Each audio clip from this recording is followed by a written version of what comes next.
a tocar este tema que en la primera clase ya les había anunciado que íbamos a abordar la bioética personalista.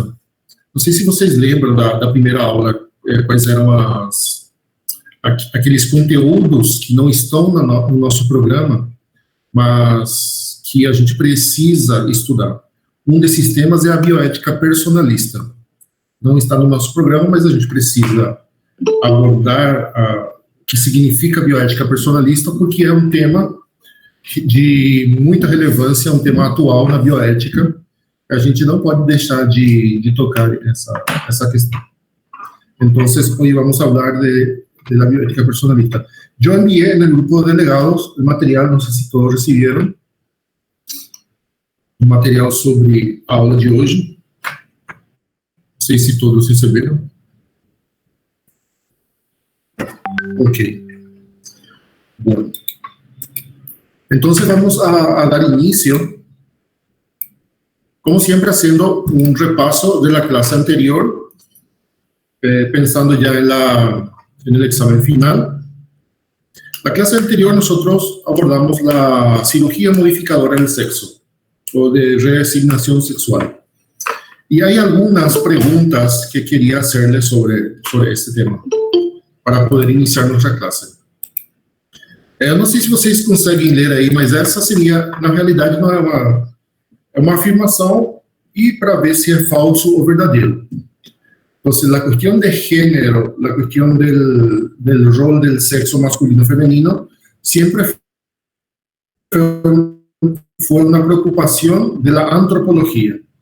Y tuvimos ahí los grandes estudios de Margaret Mead y Malinowski, que estudiaron en sociedades como la India y la Polinesia. Esa afirmación que figura ahí es una afirmación casada.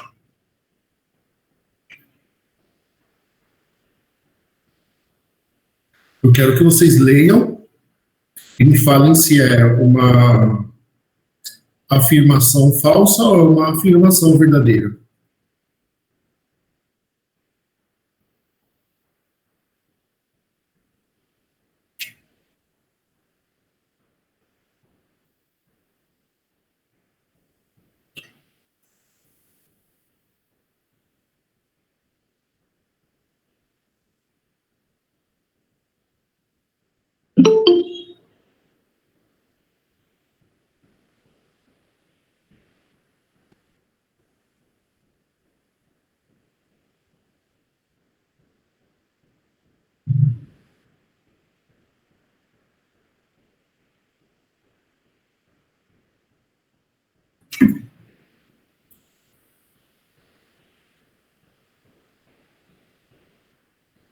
¿Alguien entendió ahí? ¿Alguien está leyendo?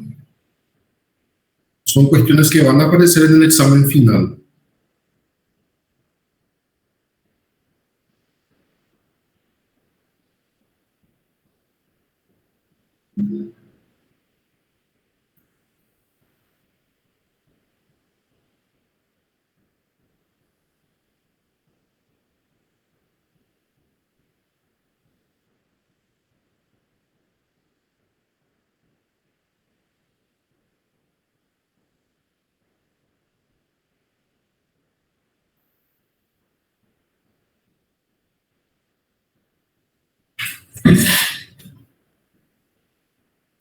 Ederson, o único que respondeu aí. Daiane também.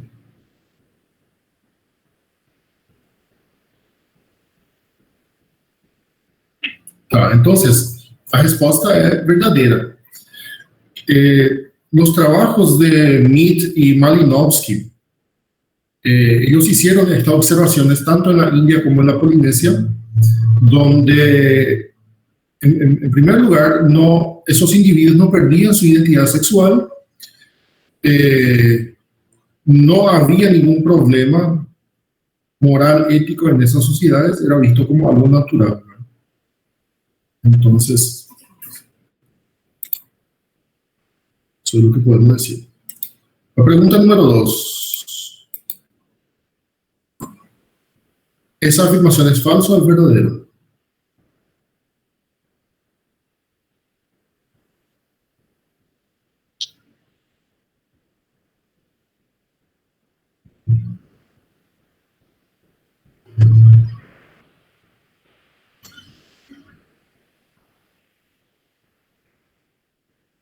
Triene fala que é falso.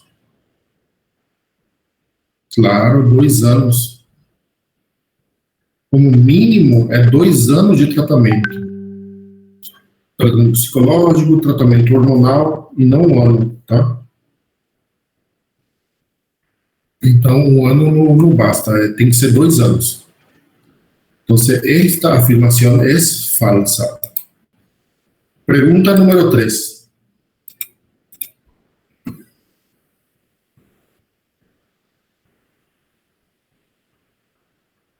Giacomo Perico é um padre da Igreja Católica, moralista bem famoso, é uma referência na moral cristã.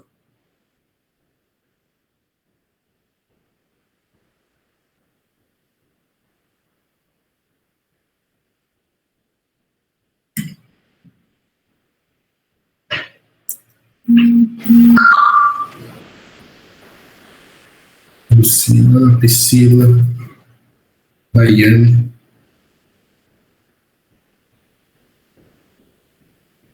Então, pessoal,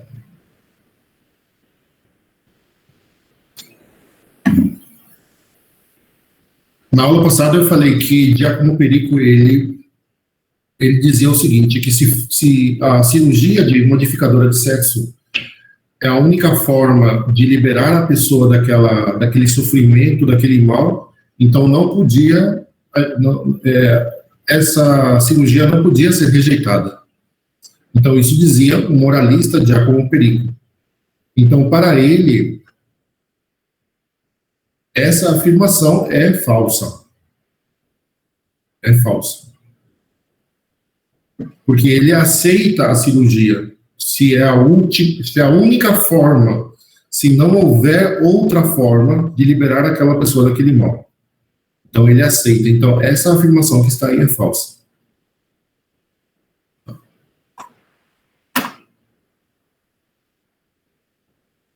Outra pergunta. Disforia de gênero.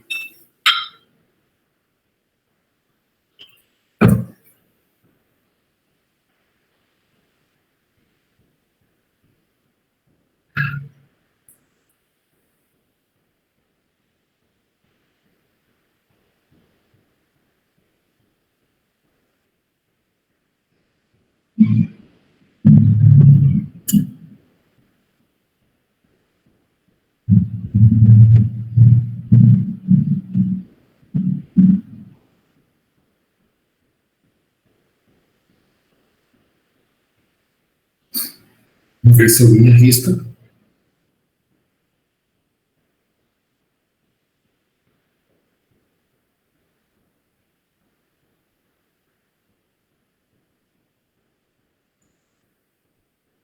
Ederson. Verdadeiro.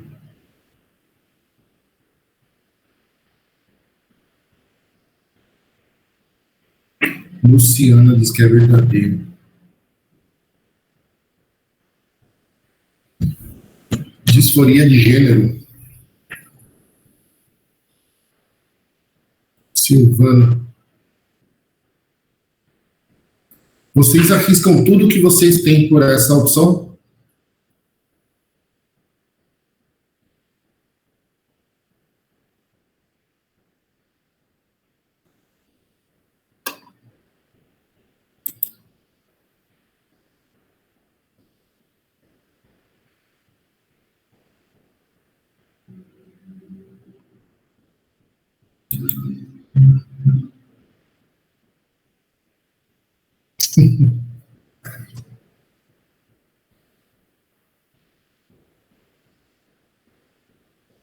Mas é assim uma... Essa é fácil.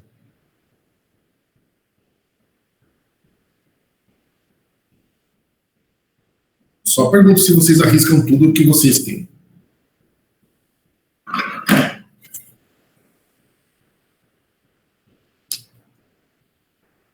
Na verdade, diz aí, transtorno de identidade de gênero categorizado com disfunções sexuais e parafilias.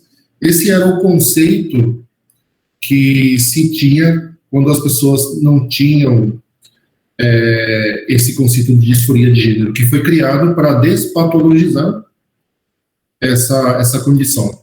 Então, essa afirmação aí é falsa. Disforia de gênero não é um transtorno, não é uma enfermidade.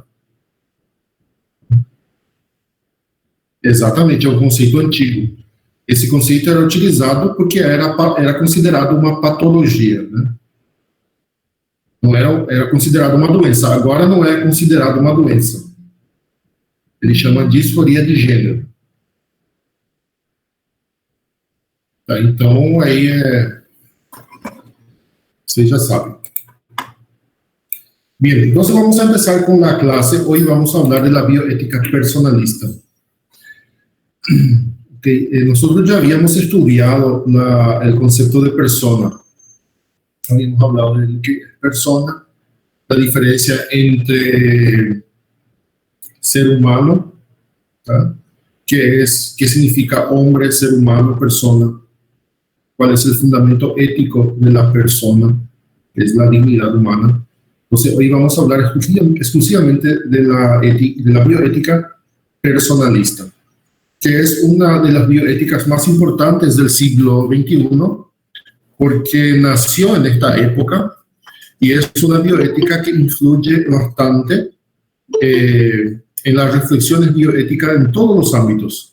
Tá? Quando a gente fala, por exemplo, de aborto, quando a gente fala de eutanásia, quando a gente fala, por exemplo, de cirurgia modificadora de sexo, a gente sempre tem que abordar do ponto de vista personalista, colocando a pessoa no centro de toda a reflexão.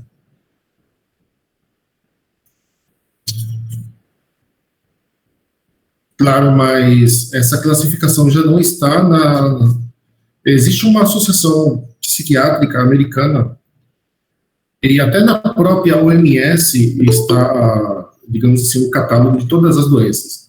E dentro desse catálogo já não figura esse transtorno na OMS. Então, oficialmente, poderíamos dizer assim, ele não é uma doença, oficialmente. Sim, exato. Mas hoje em dia já não é mais.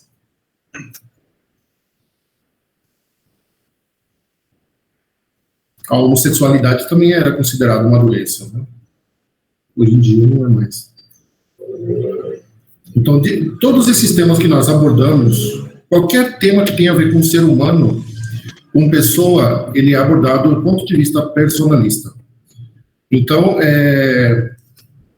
em todos esses temas, em todos os âmbitos, nós colocamos a pessoa no centro da nossa discussão. Então, por isso que é importante que a gente entenda bem essa bioética personalista, do que ela trata, né? Quais são os pontos de vista, para a gente ter aí como base para poder entender as outras questões. Bueno, quando falamos de la bioética personalista, temos que entender o que significa personalismo. Bueno, y personalismo podríamos decir que es una corriente, que es el personalismo a nivel filosófico, tá? É uma corrente do pensamento filosófico que vai servir de base para o nascimento da bioética personalista, tá? Então, vamos a explicar primeiro o que significa o personalismo, que é um movimento filosófico que nasce no siglo XIX e que adquiere força a partir do ano 1930. Por que 1930? Porque 1930 foi uma época em que houve, primeiro, uma crise econômica. Essa crise econômica levou a uma crise existencial. Era a época onde todos os países estavam comprando armas, se estavam preparando para uma guerra, Segunda Guerra Mundial. Então, assim, era uma época realmente muito complicada para o mundo. Era a luta também do comunismo que vinha já a partir da Revolução Russa de 1917. A Alemanha estava sendo já preparada para o ascenso de Hitler. Ele assume em 1933, né? Então, vemos aí que o personalismo ele surge no momento de crise mundial. Depois, hacia a década del 60, 70, vai surgir um arrinconamento, ele vai ser deixado de lado por outras correntes de pensamento, tá? Como o marxismo, por exemplo, a revolução sexual, e daqueles movimentos hippie, né, que vai predominar praticamente o pensamento daquela época, e vai começar uma recuperação a partir dos anos 80. Então, ele começa no 30, ele teve um declínio na década de 60, 70, e começa outra vez, novamente, na década de 80. Isso é em relação ao personalismo. Bueno, centrada en la persona. Ahora, el personalismo nace como crítica a dos movimentos grandes. A gente pode observar aqui que nessa época existiam dois movimentos grandes, dois tipos de pensamento, que era o coletivismo e era o individualismo. El colectivismo nosotros podemos ver, por ejemplo, que países que asumieron este tipo de pensamiento, como la Unión Soviética naquela época, né? Que asumiu o comunismo é uma espécie de coletivismo, donde prácticamente a sociedade estava por encima do indivíduo. Tá? Então, o indivíduo poderia ser sacrificado por uma questão do coletivo. Né? Pero, por outro lado, havia também o individualismo, representado não por el capitalismo. É importante a gente entender, uma coisa é o capitalismo, uma coisa é o funcionamento do mercado, que não é ruim. Na verdade, o mercado em si ele não é nem bom nem ruim, não é uma questão moral. Esse individualismo que eu estou explicando aqui, ele é um individualismo que surgiu por esse capitalismo selvagem. Tá? Existe aí um capitalismo totalmente antiético, tá? Que é um capitalismo selvagem, onde coloca o indivíduo acima de qualquer interesse do coletivo. Tá? Então, essa é outra forma de ver essa búsqueda egocêntrica do próprio bem. Então, não se tem em conta o bem comum. O único que importa aqui é a satisfação individual. Nem o coletivismo, nem o individualismo deram respostas às grandes questões, às grandes perguntas do ser humano. Então, o personalismo, ele surge como uma forma de uma alternativa entre essas duas correntes. Então, ele surge mais ou menos trazendo um pouco de cada corrente, tanto do coletivismo como do individualismo, para tentar formar aí o que a gente conhece como personalismo. Você toma elementos de ambos e assume estes elementos modificados. Então, dá a primazia não à sociedade nem ao indivíduo, sino à persona sobre a sociedade. Transforma o indivíduo em persona, señalándole que há um dever de solidariedade também, tá? Porque o individualismo ele não considera uma solidariedade para com a sociedade. Mas para o personalismo, não. O personalismo, o mais importante é a pessoa humana. Só que essa pessoa, como está inserida numa sociedade, ele tem uma responsabilidade moral, também de solidariedade a nível social. Isso é o que o personalismo prega. Então, a nível, o personalismo também se ha chamado personalismo comunitário, muitos lo llaman assim, por essa relação equilibrada entre a persona e a sociedade. Tá? Então, a sociedade é como se fosse um reflexo do que realmente é a pessoa. Tá? Então, por que existem hoje em dia grandes diferenças entre as sociedades? Existem doenças, fome, corrupção, porque de uma ou outra forma a gente não superou ainda ou não chegamos a construir o que realmente é a pessoa humana, o que deveria ser as qualidades da pessoa humana. Então, isso é mais ou menos o que o personalismo va a decir.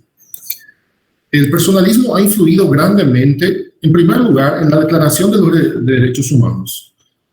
si hoy nosotros tenemos los derechos humanos y entendemos esos derechos humanos como algo que nos pertenece, esa influencia vino principalmente a partir del personalismo, tá? Porque a Declaração dos Direitos Humanos ela é uma influência de Kant, e Kant foi um dos filósofos também personalistas que colocou a pessoa num centro importante do pensamento filosófico.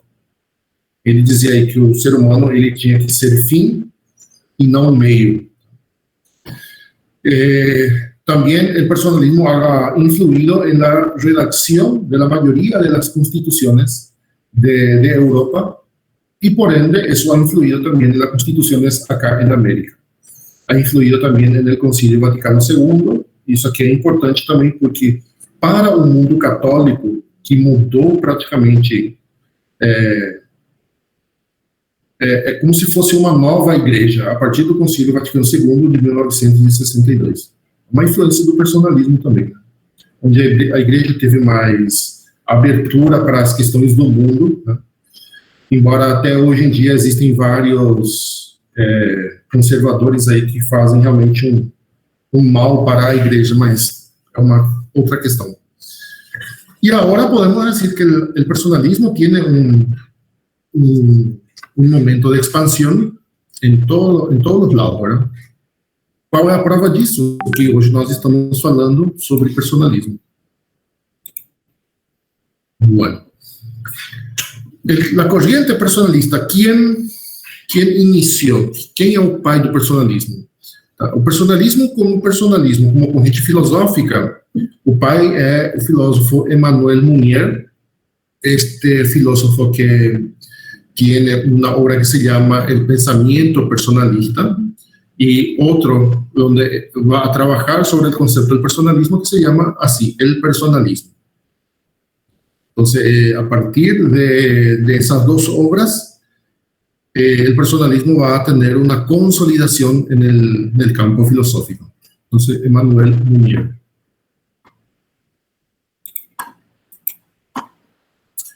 Bueno. ¿Cómo nosotros podemos observar la expansión del personalismo? Se puede decir que el personalismo es una tarea que se tiene que realizar. Agora, digamos assim, a única tarefa que o personalismo já fez foi no campo da bioética, com Helios Grécia, que é o pensador que iniciou a bioética personalista, pero também o personalismo va a influir tanto en la psicología como en la educación, en las empresas, en la estética. Então, em todos os âmbitos, o personalismo ele tem uma influência. Quando você coloca a pessoa no centro, então você está, digamos assim, materializando a filosofia personalista.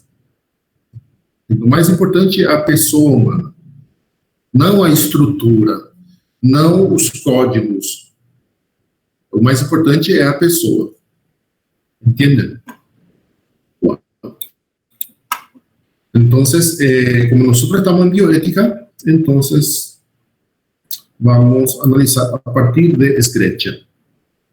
Bueno, en primer lugar, tenemos que hablar de la influencia filosófica del personalismo. Tenemos la influencia de Immanuel Kant, de Søren Kierkegaard, que es un filósofo extraordinario, Edmund Husserl y el tomismo. Esas son las grandes influencias filosóficas dentro del personalismo. Muy bien, pessoal. Até aqui alguma pergunta? Estão entendendo? Se não entendem, podem perguntar.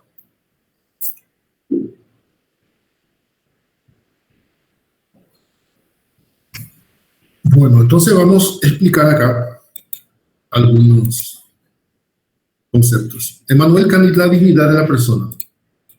Kant é um filósofo que teve uma influência muito grande no pensamento filosófico.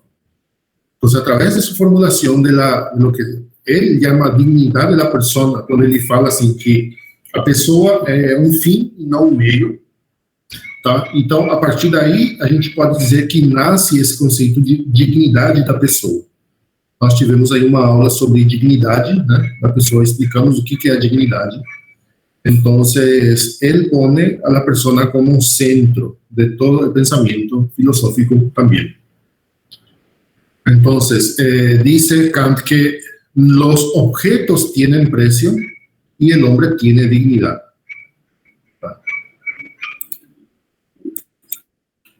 Kierkegaard es otro filósofo, un filósofo dinamarquês, danês, ¿verdad?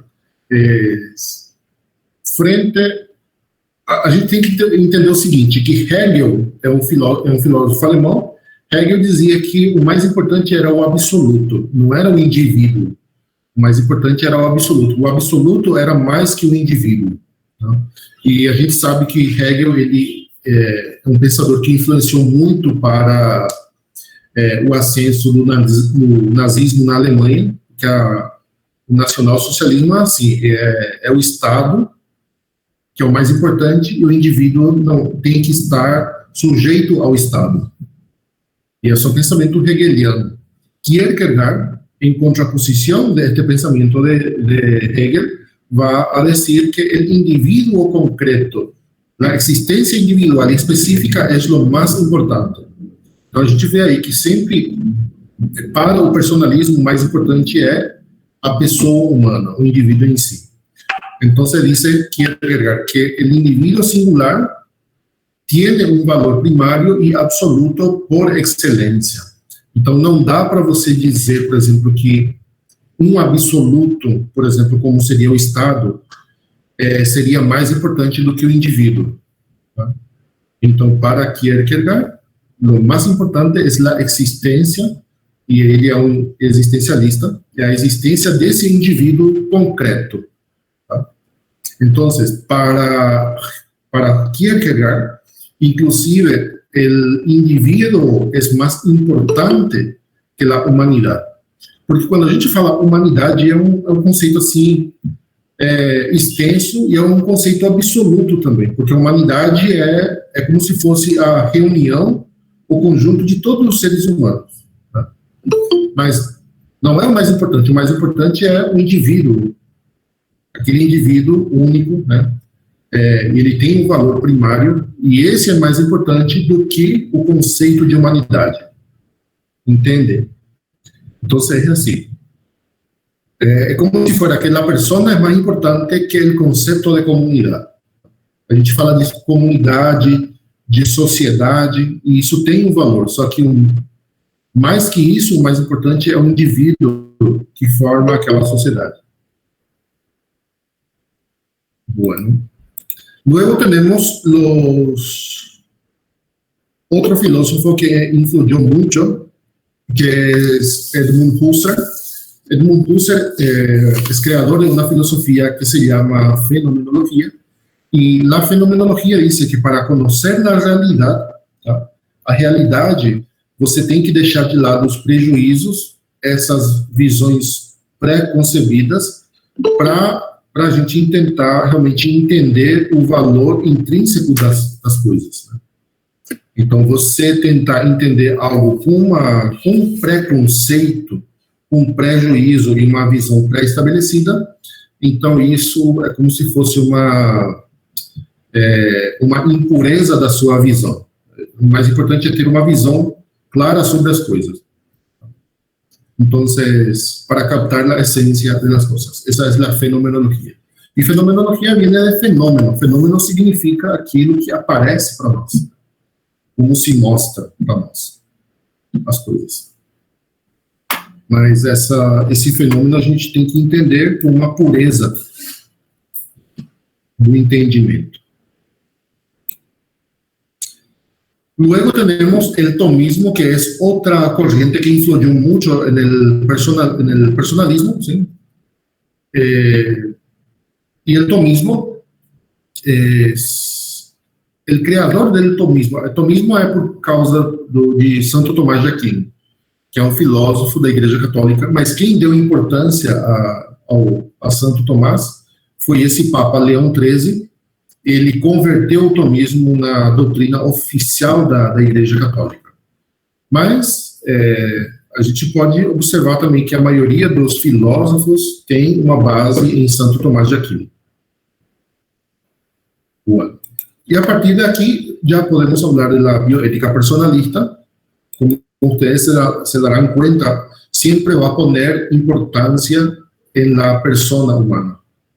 Entonces, la bioética personalista nace con Elio Sgreccia. Elio Sgreccia es un sacerdote católico, inclusive ele faleceu o ano passado. Entonces dice, la propuesta de una bioética personalista es de una corriente de pensamiento que va a situar en el razonamiento ético a la persona concreta, y principalmente en el respeto incondicional de la dignidad de esa persona. Entonces, reconoce que todo ser humano tiene un valor solamente por el hecho de ser humano. Então, isso é o mais importante, é o respeito à dignidade humana. É algo que não se pode negociar, é algo absoluto para a bioética personalista. Bueno, essa bioética personalista va a tener algunos principios. ¿Tá? Esos principios son el principio de la defensa de la vida, el principio de la responsabilidad y la libertad, el principio de la totalidad o principio terapéutico, que es un principio que se usa mucho en la bioética clínica, y el principio de sociabilidad y subsidiariedad. Então, pessoal, antes de eu explicar aqui esses conceitos, eu queria dar para vocês 5 minutos para que vocês leiam esses 4 princípios. Não sei se vocês leram, mas queriam que vocês lessem 5 minutos, aí eu explico novamente, tá? Para a gente complementar essa leitura de vocês com a explicação. Pode ser?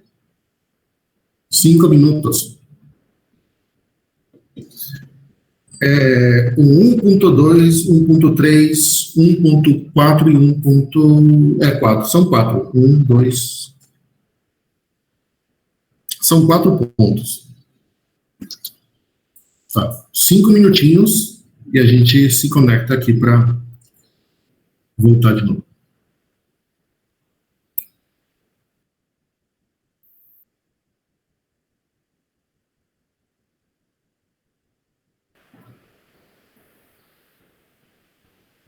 Então, Kalita, vamos começar com você. Esse princípio de defesa da vida física, o que você entendeu por esse princípio? Qual é a sua visão sobre isso? Princípio de defesa da vida física.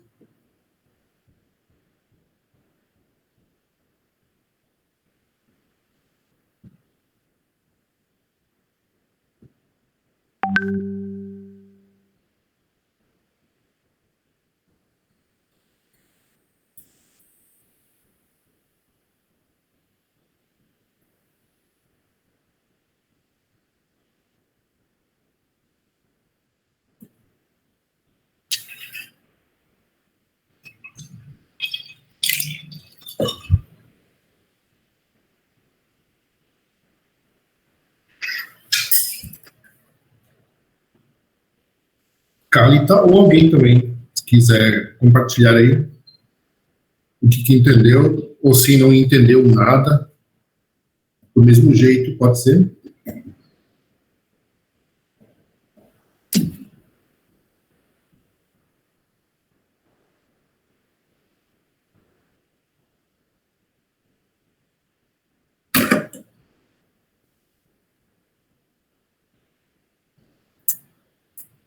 Tá ficando fraco esse grupo aqui, hein? Não era assim. Vou começar a fazer greve, não vou falar mais nada.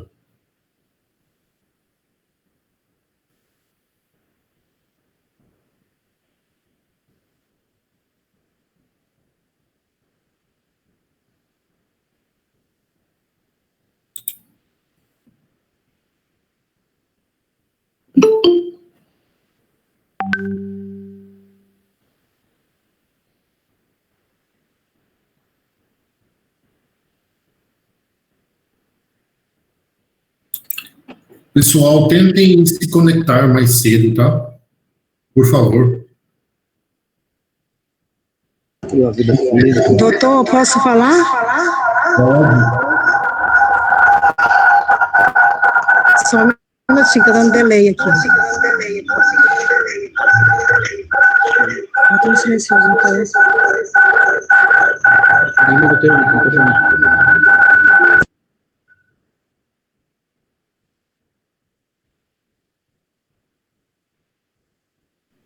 Professor.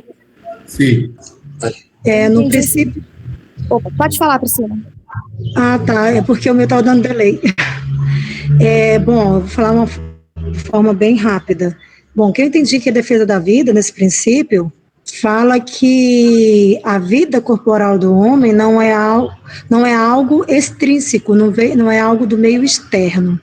É algo que já vem da pessoa, que é algo que funciona de forma fundamental, é o valor do ser humano, entendeu? E que esse valor é baseado no bem-estar total, que é o bem-estar biopsicossocial do homem, que é o bem-estar o biopsicossocial, o espiritual da pessoa.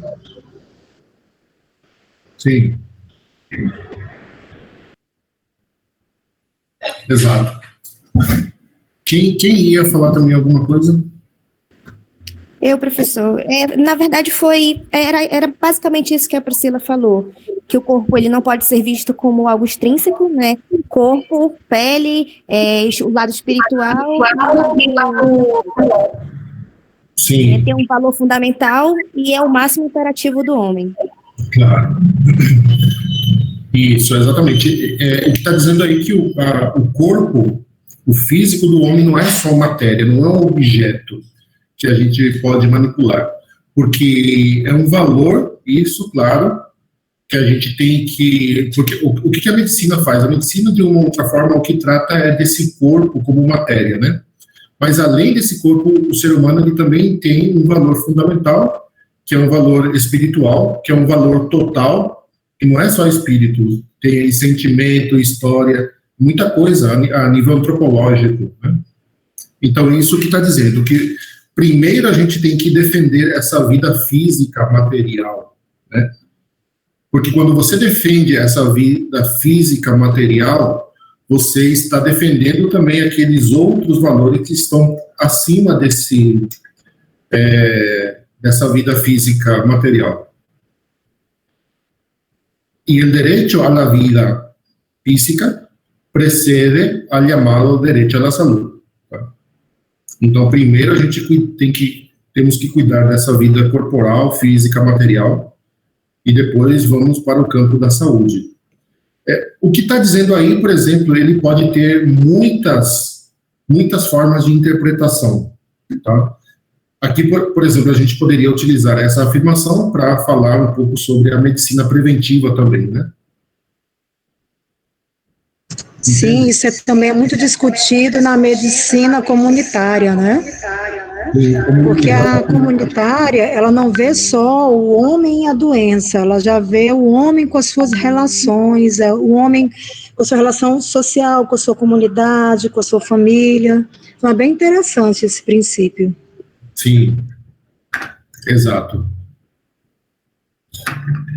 E por isso que na maioria das empresas, por exemplo, é importante você abordar esses temas assim da bioética personalista, porque quando, por exemplo, essa aí é só uma dimensão de tudo que a gente poderia falar aqui da bioética personalista.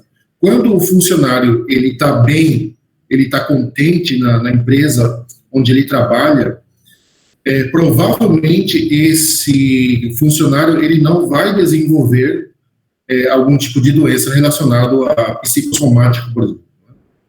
Então ele vai render mais, ele vai ser mais feliz e ele vai poupar de ter certo tipo de doença que poderia desenvolver. Agora, se você trabalha numa empresa onde o ambiente é ruim, né, onde você não é reconhecido, onde você não se sente feliz, provavelmente o que você vai ter vai desenvolver certo tipo de doença psicossomática e também isso vai levar a uma relação ruim dentro da sua própria família, com seus amigos, etc.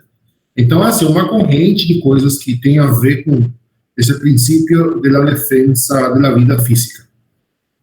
Esse é só um aspecto, sem aí a gente entrar a abordar a questão da, digamos assim, da medicina, né?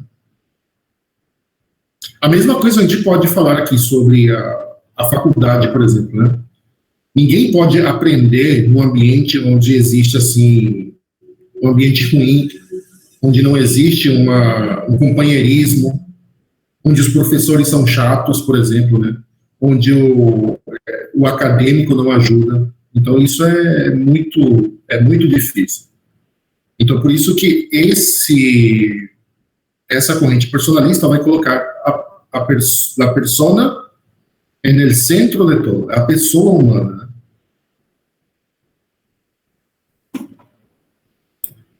Alguém... Direito à vida é algo mais controlado que se constitui pré-requisitos. Sim. Claro, direito à vida. Só que esse direito à vida, ele é um princípio, mas ele continua em outras coisas. Por exemplo, não é só a vida física, é também o bem-estar da pessoa, né? Exato. É a dignidade dessa vida física.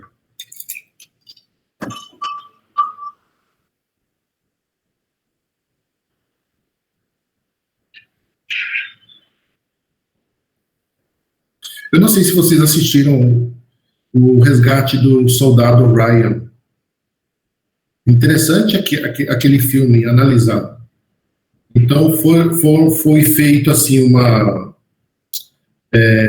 operação para resgatar um soldado, e para resgatar esse um soldado, quantos soldados não morreram para resgatar um soldado, por exemplo? É o que o Denilson está dizendo aí, né? A defesa da vida a que custos?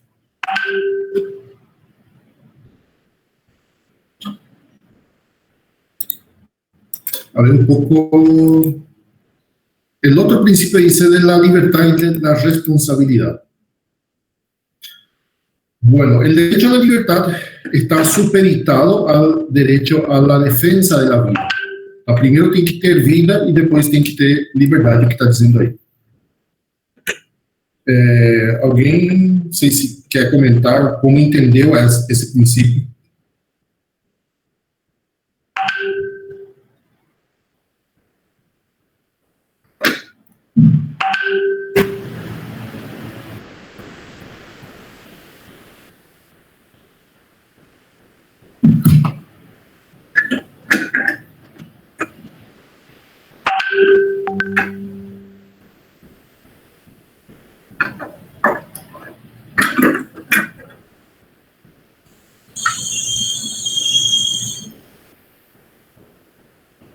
Interdependência, exato. Sim. Existe aí o direito à liberdade, mas para que a liberdade possa ser exercida, você tem que ter o direito à vida garantida, né? Claro. Exatamente. Boa. Después tenemos el derecho el principio de totalidad y principio terapéutico. ¿Qué dice ese principio?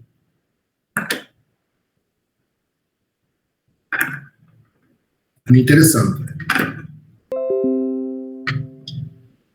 A vida do ser humano é como um todo, né? É um todo unitário. E muitas vezes você tem que mutilar uma parte para salvar o todo. Entonces, eso es lo que se usa muchas veces en la parte clínica, quando você tem que fazer, como que se diz quando você tira uma parte do corpo humano? Amputação. Isso. Muitas vezes você chega no extremo a amputar um membro da pessoa, mas é para salvar a vida. Né? Então a vida, ou seja, o total é mais importante do que as partes. Entonces, eso por el principio de totalidad o principio terapéutico. Bueno. Luego tenemos el principio de la sociabilidad, que también es interesante. O que vocês entenderam por essa parte?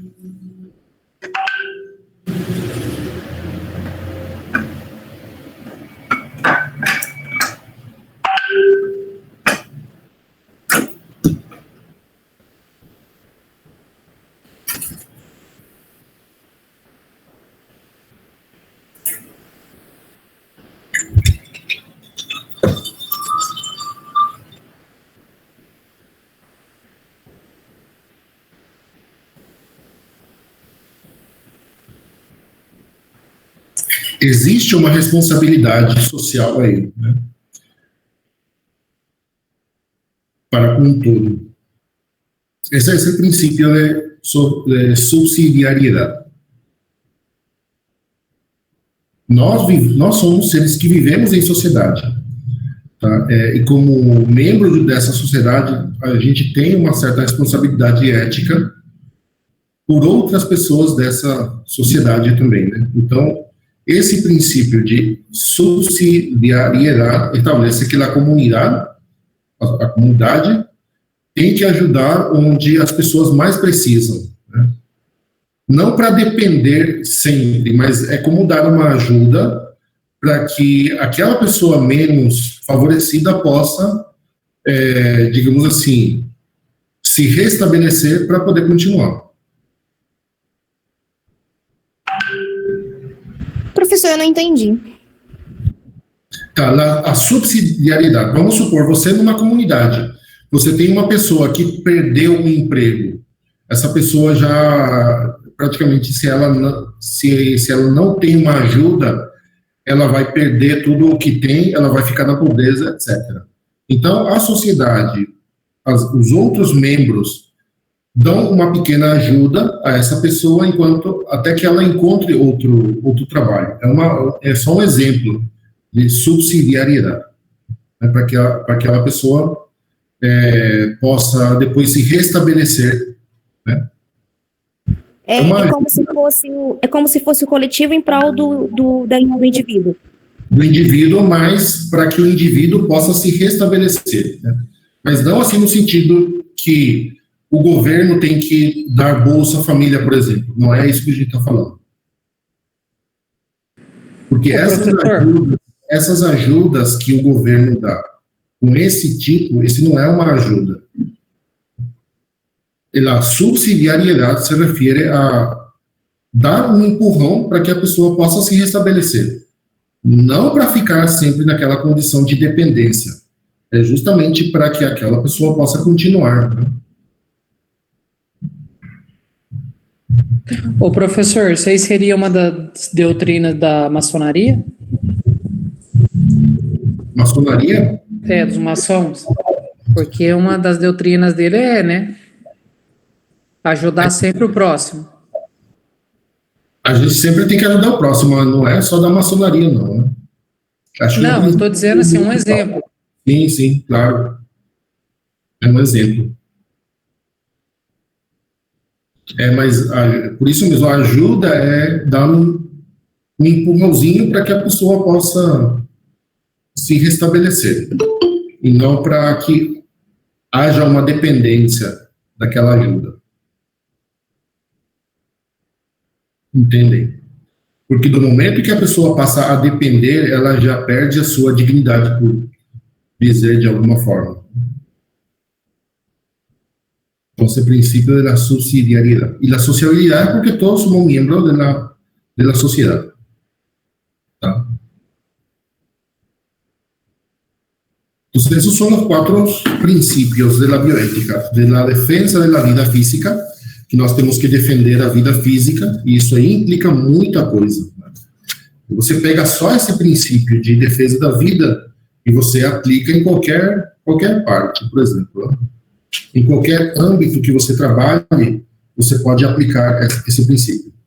O princípio da liberdade e da responsabilidade também, da totalidade e da subsidiariedade. Esses são os 4 princípios da bioética personalista. Bueno, ¿cuáles son los requisitos de la bioética personalista? En primer lugar, parte de unos fundamentos filosóficos de la filosofía personalista, y la filosofía personalista empieza con el planteamiento de Emmanuel Mounier, que pone a la persona en el centro de qualquer tipo de discussão. Então, não é o coletivo, não é o indivíduo, o individualismo que prevalece, é a pessoa humana, né? Muito bem. O outro requisito seria, se nós miramos, por exemplo, a corporalidade humana e suas manifestações, a gente precisa abordar, por exemplo, a realidade humana a partir de uma visão personalista. Então, a gente vai abordar, por exemplo, a questão da doença, da morte, vamos ter, por exemplo, dos cuidados, das relações interpessoais no âmbito biomédico, lo que determina, por ejemplo, el carácter personal del inicio de la vida y el término de la vida también. ¿Cómo nosotros abordamos todas estas cuestiones? Como a gente aborda a questão da dor, né? Da doença, das relações interpessoais que envolvem as questões da doença, com os familiares, com o enfermo. Então, isso é outro de los requisitos de la bioética personalista.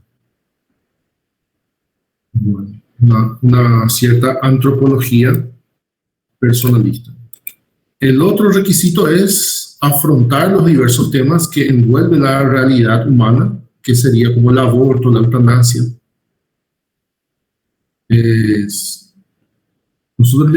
O trabalho que vocês estão fazendo é sobre a eutanásia, a gente já falou aqui sobre aborto, a aula passada foi sobre cirurgia modificadora de sexo, tá? Então, são questões que envolvem a realidade humana, que envolvem questões mais profundas da nossa antropologia.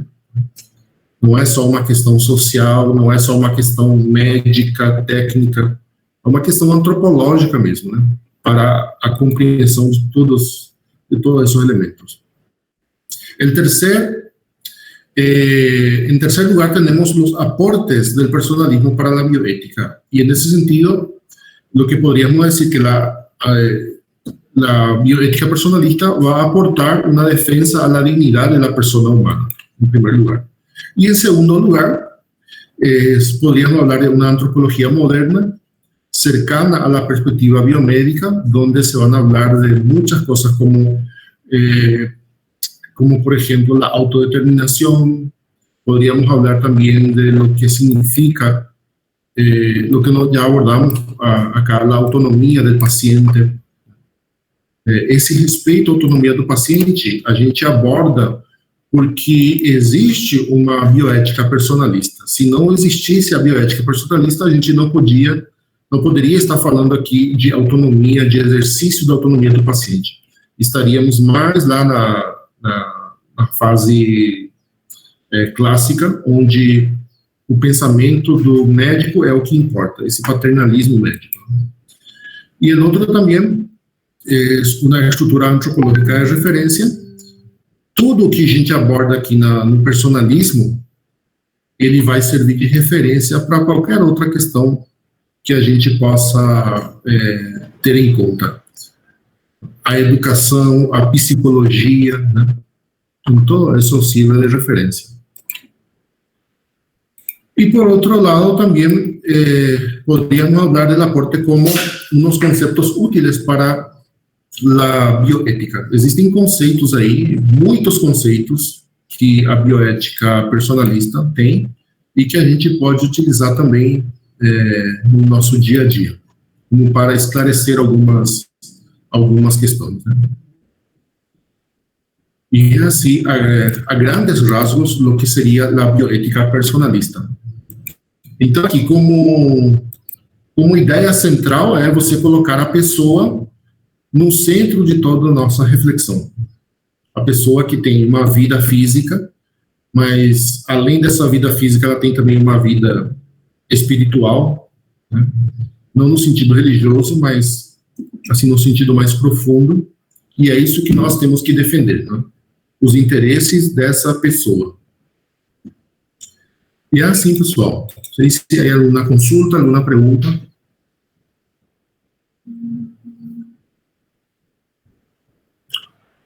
Não podemos deixar por acá. Vocês já enviaram o trabalho de vocês na plataforma?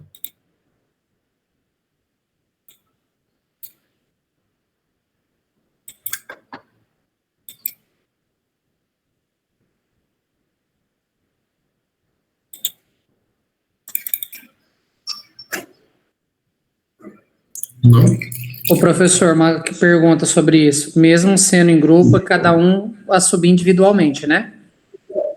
Isso, cada um tem que subir na sua plataforma.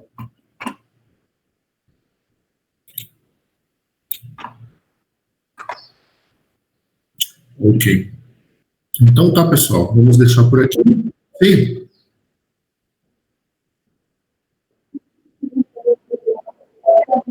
Eu coloquei lá para que seja em Word. Tem que enviar em Word, tá? Não, tá em Word lá. Melhor que vocês enviem como tá solicitando lá. Dá para enviar novamente? Dá para enviar quando vocês já enviaram ou não? Mas eu pedi lá. Tá. Professor, eu tentei achar eu enviei em PDF e eu tentei reenviar, não consegui. Mas por isso que pediu lá o Word, vocês não leram lá? Sim, pois é, mas depois que... Eu acho que a formatação, se é Word, se é PDF, acho que ele não tem muita importância não, né? O importante é que vocês façam o trabalho...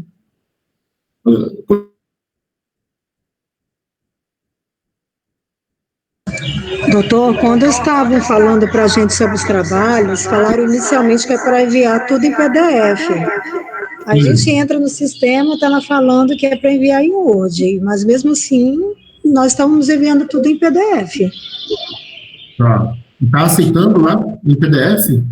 Olha, deu como enviado, não me deu problema nenhum erro. Eu até poderia, por favor, se o senhor pudesse dar uma olhada depois se recebeu. Vou olhar, isso, vou olhar, e daí se tiver algum problema, eu aviso você.